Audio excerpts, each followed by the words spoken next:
Откъде сте, приятел? От Панагюрище. Браво, браво, Райна Поп, Георгиева, това. Да. Трябва да си горд, значи.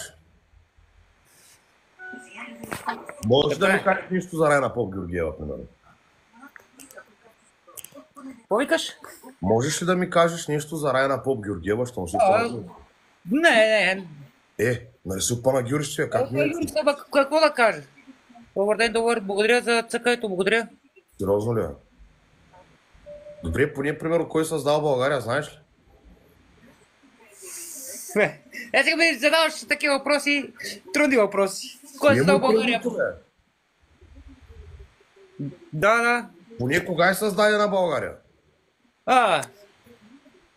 Къде аз знам? А човек ти честно ли, значи от Панагюрище си не знаеш нищо за Райна Поп Георгиева, не знаеш кой ти създал държавата, не знаеш коя година ти, честно ли?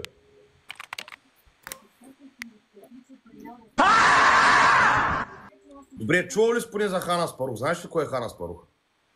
Слушал съм ги за Хан Аспарух, за Хан Гобрат там, за тия от уния, да, слушал съм ги. И какво са направили тия и уния? Тия уния са освободили България. Да. Точно също са направили, да. Хан Аспарух и Хан Гобрат заедно са освободили България, ама кога? Да, ще объркам годината. И питай, аз съм сигурен, че оцелиш. 1764 ли вече? What? Таман тогава, да.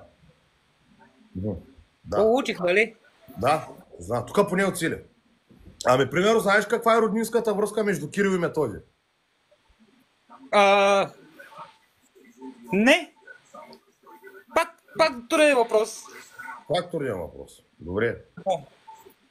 Ами, примерно, как се казва брата на Методий, де двамата са написали азбуката, знаеш ли? Той е Кирил и Методий. Ама... Така. И какви са си ти един на друг? Ами, братя са. Хубаво, че ти го казах, нали? Те са двамата братя, къде са създали азбуката. Да, не, хубаво, че ти го казах, нали ти? Аз това... Да.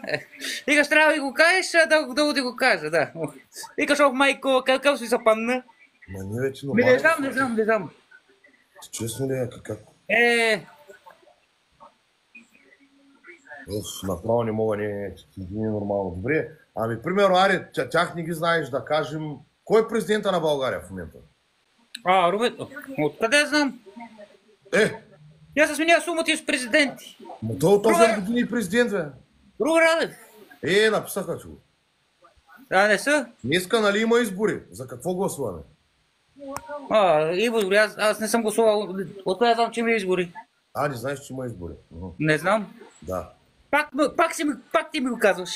Добре, не знам. За какво гласуваме според тебе днес? Гласуваме, откъде знам за какво. Да. Добре, знаеш ли в кой град е открито Панагюрското съкровище? Панагюрище? Поне едно нещо знаеш за твоя град, ти бах мамо. Панагюрище е злато, да, Панагюрище е съкровище, да. Да. Добре, че как не те срам ти да не знаеш от твоя град, ти си от Панагюрище, да не знаеш нищо за Райна Поп Георгиева. Направо ти казвам, иди да те оцеля с чашата от кафето и тук е цяло. Направо през камерата, викаш, през екрана. Тя се ти кафенци. Добре. Примерно... Друг въпрос. Някой друг труден въпрос ще зададеш. При кой български владетел е бил Златния век? Сега да е. Хан Крум. Откъде знам? И аз викаш. Абсолютно същия, да. Добре, примерно ти християнин ли си или мюсюлманин? Християнин съм. Добре, щом си християнин, знаеш ли кой е покръстил българите? Сега да е. Пак труден въпрос. Защо всичко трудно е, човек?